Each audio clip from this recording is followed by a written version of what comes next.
राधे राधे सभी को। कार्तिक मास दूसरा अध्याय। तो आगे सूत जी नारद जी को बताते हैं।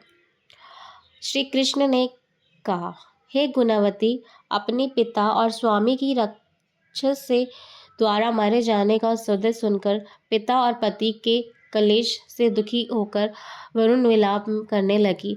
हे नाथ, हे पति, हमको त्याग कर तुम कहाँ चले गए? मैं अकेली कन्या हूँ, आप लोगों के बिना मैं अब क्या करूँगी? अब मेरे भोजन वस्त्र की अवस्था कौन करेगा? घर में स्नेहपूर्वक पालन पोषण कौन करेगा? मैं यहाँ पर नहीं रह सकती, मुझे विधवा की रक्षा कौन करेगा? मैं मूर्ख कहाँ जाऊँ? कौन मेरे दुख दूर करेगा? कहाँ रहूँ? क्या करूँ? हाय देवी, मुझ पर ऐसी कोप हुआ, अब मैं कैसे जीऊँ? मैं बड़ी पापिनी हूँ। श्री कृष्ण जी ने कहा कि इस तरह रोते हुए देखकर मृत की व्याकुल होकर अपने भयहीन, असुखी, असहीन, जीवनहीन कहते हुए बोली, अब मैं किसकी शरण में जाऊं? दुखी होकर तत्पश्चात वायु से अलक्कृत केले के वृक्ष की तरह वह पृथ्वी पर गिर पड़ा। अधिक देर बाद होश में आई, फिर अत्यंत ही वरुण विलाप करते हुए होकर सो सागर में डूब गई। अपने घर की सारी वस्तुएं बेचकर सावधानी के साथ अपने पिता और पति की यशस्वितापूर्वक अंतिम संस्कार किया।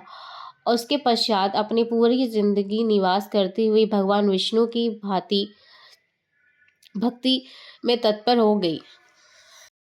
उस जन्म से लेकर मरण तक एकादशी का व्रत कार्तिक मास की विधि सेवन किया। हे प्रिय, ये दोनों एकादशी कार्तिक व्रत हमें बड़े प्रिय हैं। भक्ति, मुक्ति, पुत्र तथा संपत्ति देने वाला परम पवित्र है।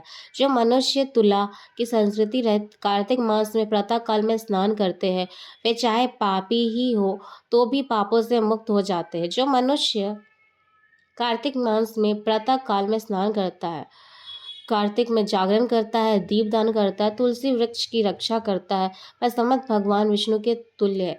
जो भक्त कार्तिक मास में भगवान विष्णु के मंदिर में स्वच्छता तथा भगवान विष्णु को सप्रिय करता है, वह वाणी से ही जीवन मुक्त होता है। इसी प्रकार जो कार्तिक मास में 3 दिन तक श्री कृष्ण की मंदिर में स्वच्छता उनका पूजन करता है, देवगण भी उनके वंदन करते हैं। जिन्होंने जन्म भर नियम का पालन किया है, उनका तो क्या ही कहना। इसी प्रकार वह गुणवती दैत्यचार हति प्रतिवर्ष कार्तिक का व्रत भगवान विष्णु की पूजा भक्ति पूर्वक करती है। प्रिय, एक बार रोग के कारण दुर्बल हो गई तथा वह ज्वर में पड़ी हुई होने पर धीरे धीरे पाकर गंगा स्नान करने गई। वह जल में स्नान करते ही नियम उतरी तो जोर जोर से कांपने लगी। व्याकुल होकर वह आकाश की ओर अपनी ओर आता हुआ विमान देखा, जो चक्र, गदा आदि पुष्पविदग्ध शस्त्रों से सुशोभित भगवान विष्णु का स्वरूप धारण करने वाला था। रथ पर उनका वाहन गरुड़ भी ध्वजा अतिंग था। तब मेरे भगवान विष्णु के गुण विमानक पर चढ़कर उसे सुशोभित गुणवती वैकुंठ लोक ले गए। वह गुणवती प्रज्वलित अग्नि शिखा और उसकी विमान पर बैठ गई। एकमात्र कार्तिक के व्रत के प्रभाव से मेरे समीप आई। इतने नितिन वृद्धिक देवता की प्रार्थना करने पर भी मानव लोक में आया। तब मेरे गण भी मेरे साथ आए। हे भीमनी, ये समस्त यादव मेरे ही गण हैं। देशवर्मक नामक विप्र, जो मेरे जन्म में ही तुम्हारे पिता थे, वे इस जन्म में सचित होकर यहाँ, जो पूर्व जन्म तुम्हारे पति चंद्र शर्मा, वे अक्रूर हुए। हे भीमनी, तुमने गुणवती हो, कार्तिक व्रत का पुण्य तुमने मुझे अति प्रिय है।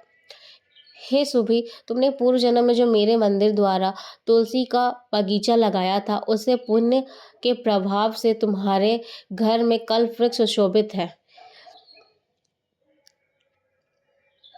पूर्व जन्म में तुमने कार्तिक मास में दीपदान किया था, इसी कारण तुम्हारा शरीर सुशोभित और तुम्हारे घर में सतत लक्ष्मी निवास करती है। जो तुमने प्रत्युत भगवान के लिए अर्पण किया था, उसके फल से तुम्हें मेरे प्रिय सत्यभामा हुई हो। पूर्व जन्म में तुमने आजीवन निसंतित कार्तिक मास में व्रत किया है उसी का कभी हमारा तुम्हारा वियोग नहीं हो सकता। इसी प्रकार जो प्राणी कार्तिक व्रत करेंगे वह सब भी मेरे ही समीप रहेंगे, तुम्हारे समीप प्रिय होंगे। यज्ञ दान तप तपस्या करने वाले होते। सूत जी ने बोला।